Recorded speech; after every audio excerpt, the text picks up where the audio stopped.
Now, one of the big stories leading into this final week and ramp up to the Super Bowl is the story that Kyle Shanahan was flirting with Tom Brady. This kind of rippled through the headlines without much effect. Oh, about a week and a half ago, Larry, Peter King finally got Kyle talking about it on one of his I'm riding to work with the coach interviews that he does. And right. Kyle Shanahan said, yeah, I was serious about it. As we talked, I'm looking at Brock. He's got his arm in a sling, and I'm really not sure I've got a quarterback who's going to be ready for the start of the 2023 season. And that's what started all of this. So, I mean, I can't help but notice that in all of that, there was no consideration of like, well, Trey Lance is maybe the fallback position. That was just done in Kyle's mind already at that point. He's trying to soft land it. You know, he even said, hey, Brock, how great would it be if you're not ready to go? You get an apprenticeship for 1 year after Tom Brady. You know, you're our guy long term, but 1 year, Brady, kind of cool. Look, I understand it's a sexy story. I understand it sort of feels like maybe there's an element of distrust in Brock or anything like that. I don't think there's really much there to this, Larry. I really don't. If you have an injured quarterback and Tom Brady might play 1 more year, that's a phone call you got to make if you're a team with an aspiration and a question at QB, right? No doubt. It was a unique situation, right? And, you know, you had a quarterback you liked, a quarterback you didn't believe in, and you had Tom Brady sitting there. So I don't doubt that there's obviously credence to it, and I don't doubt that the 49ers had interest, and it made sense because I kind of got the feeling, and I don't know if you got this feeling coming out of Philly last year, that you know, quarterback issues, Damon, were not going to be an acceptable excuse for why this thing went off the rails this year. And I think Jed may have expressed that to John and to Kyle that, hey, you know what?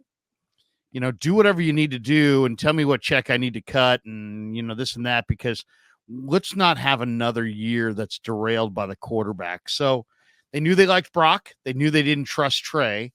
They knew Brock's health was very much in question. And, you know, Tom Brady was like the ultimate safety net.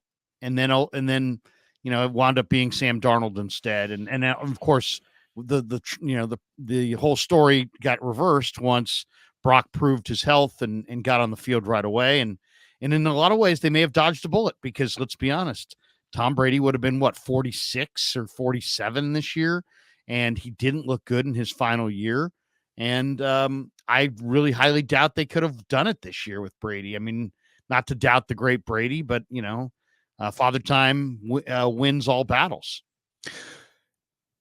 So I think that there would have been an element to, all right, this is a bit disrespectful to Brock, or maybe it is sort of an admission of truth that although you believed in him, you didn't really believe in him. And there are some people who are going to pick up that baton and run with it. I don't even think it's really there. Larry, the key to this whole thing is the injury, is Brock's surgery. And with the surgery, I think that just takes any timeline and it puts a question mark next to it. And when you have a question mark next to a timeline, that means you really don't know anything about it. And what you do know is Tom Brady might be available. So I don't think that there's any subversion here or disrespect to Brock or underestimating Brock on the 49ers part at all. Like you said, I think they got to the NFC Championship game and said, well, we can't be in this situation and run out of quarterbacks again. Like, that's a resource you can't run out of at this level of competition. It's like being in the Indianapolis 500 without gasoline. Like, you can't run out of that. And I just, look, it's a quarterback controversy the week before the Super Bowl, but it's really not. But that's how it's being picked up and sold. And I saw that Pro Football Talk tried to make a big deal, like someone in the media was finally brave enough to ask Kyle about this, and Kyle wanted to talk about it and finally clear the air. Like, come on. It's not that big of a deal. It really isn't. Well, but here's the thing, Damon, and you know it because you've been in the biz a while. Tom Brady, you know, football's national, and Tom Brady's a national name, and people can relate, and that will be, you know, you got all these media people congregating in Vegas. They need a Super Bowl Monday talking point, and Peter King provided one that their audience can understand and relate to. But the bottom line is Tom Brady in 2022 was 45 years old. And, they went 8-9. It wasn't an awesome year for him. He had 25 touchdowns and 9 picks. The year before that, he had 43 touchdowns. His numbers had dropped dramatically. His touchdown percentage had dropped dramatically, and he wasn't the same player, which is, I think, a big impetus for him to actually pull the ripcord on his career and finally retire after 23 seasons in the NFL. So, but I do understand why this is being bandied about today, because if you're talking Super Bowl in Tampa, I don't know, or New York or Boston or one of these places, it's like, can you really get your audience fired up on the Monday about Purdy versus Mahomes? Probably not. That's a slow build. But, man, there's a story involving the 49ers and Tom Brady. Right. And, oh, yeah, that's totally, relatable. And we all have opinions on Brady, and we all know his narrative. And you know what I mean? So to me, it's almost like a ready-made Monday Super Bowl national report.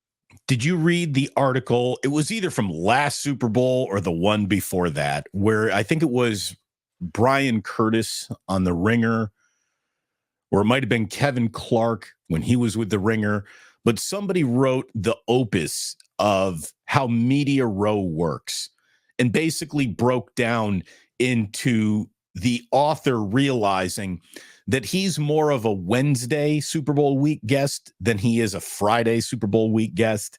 And as the deeper you get into the week, the bigger the guests become, crescendoing with the biggest celebrities showing up on Radio Row Thursday and Friday.